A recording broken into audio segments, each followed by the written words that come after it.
लड़का और लड़की दोनों रात के 2 बजे को घर से भाग गए। ट्रेन में बैठने के बाद घर पीछे छूटने लगे तो दोनों घबराने लगे। लड़की बोली, सुबह को मेरी माँ बहुत रोएगी, मेरे पापा शुगर हार्ट के मरीज हैं, वह तो मर ही जाएंगे, मम्मी को भी ब्लड प्रेशर है। मर गई तो लड़का बोला, फालतू की बातें सोचने से कोई फायदा नहीं, कोई किसी के लिए नहीं मरता।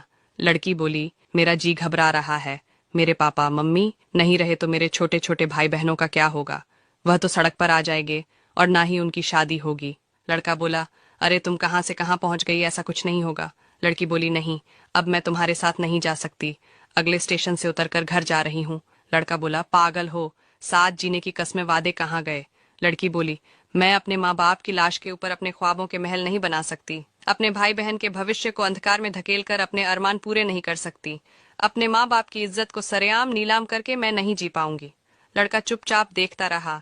लड़की जब औरत का दिल मर्द से भर जाता है तो ये 3 काम करना शुरू कर देती है। पहला, मर्द के साथ बदतमीजी करना। दूसरा, मर्द की बात ना मानना। तीसरा, हर वक्त लड़ाई झगड़ा। जो महिलाएं रात में अपने पति के साथ ये 2 काम करती हैं, वो महिला अत्यंत भाग्यशाली मानी जाती है। आइए जानते हैं कौन कौन से वह 2 काम हैं। इससे पहले श्री राम के भक्त वीडियो को लाइक और चैनल को सब्सक्राइब जरूर करें। चलिए जानते हैं। दोस्तों, ज्योतिष शास्त्र के अनुसार महिलाओं को रात में पति के बाद ही भोजन करना चाहिए, इससे मां लक्ष्मी प्रसन्न होती हैं। नंबर 2, पति पत्नी को हमेशा पूर्व की ओर पैर करके ही। लड़का और लड़की दोनों रात के 2 बजे को घर से भाग गए। ट्रेन में बैठने के बाद घर पीछे छूटने लगे तो दोनों घबराने लगे। लड़की बोली, सुबह को मेरी माँ बहुत रोएगी, मेरे पापा शुगर हार्ट के मरीज हैं, वह तो मर ही जाएंगे, मम्मी को भी ब्लड प्रेशर है। मर गई तो लड़का बोला, फालतू की बातें सोचने से कोई फायदा नहीं, कोई किसी के लिए नहीं मरता। लड़की बोली, मेरा जी घबरा रहा है, मेरे पापा मम्मी नहीं रहे तो मेरे छोटे छोटे भाई बहनों का क्या होगा, वह तो सड़क पर आ जाएंगे और ना ही उनकी शादी होगी। लड़का बोला, अरे तुम कहाँ से कहाँ पहुंच गई, ऐसा कुछ नहीं होगा। लड़की बोली, नहीं, अब मैं तुम्हारे साथ नहीं जा सकती, अगले स्टेशन से उतरकर घर जा रही हूँ। लड़का बोला, पागल हो, साथ जीने की कस्में वादे कहाँ गए।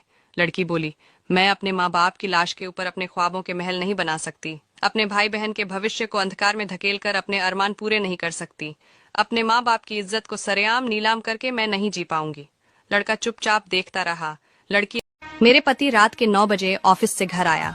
मैं आते ही उनसे लड़ना शुरू कर दिया, क्योंकि मैं उन्हें पसंद नहीं करती थी और मैं गुस्से में बोलते रहे। मेरे पति ने कहा, मुझे खाना तो दे दो, बहुत भूख लगी है। मैंने कहा, खुद जाकर खा लो, मुझे नींद आ रही है। मेरे पति चुपचाप सुनते रहे और मैं पूरी रात उनसे लड़ती रही। जब सुबह हुई, मेरे पति ने मुझसे कहा, मुझे नाश्ता तो दे दो, मुझे ऑफिस जाना है, तू मेरा पीछा कब छोड़ेगा। मैंने गुस्से में कहा, मैं तुझसे तंग आ गई हूँ, भगवान करे तू मर जाए। मेरे पति कुछ नहीं बोले और ऑफिस चले गए। मैं अपने बच्चों को स्कूल से लेकर वापस आ रही थी तो मेरे घर के सामने बहुत भीड़ लगी हुई थी। भीड़ को देखकर मैं चौंक गई और अपने घर के करीब पहुंची तो देखा कि मेरे पति की लाश घर के सामने पड़ी थी। मेरे ऊपर कयामत सी आ गई, मेरे हाथ पैर कांपने लगे, मेरे अंदर एक सन्नाटा सा छा गया। लोग आपस में बात कर रहे थे कि कार से मनोज का एक्सीडेंट हुआ है।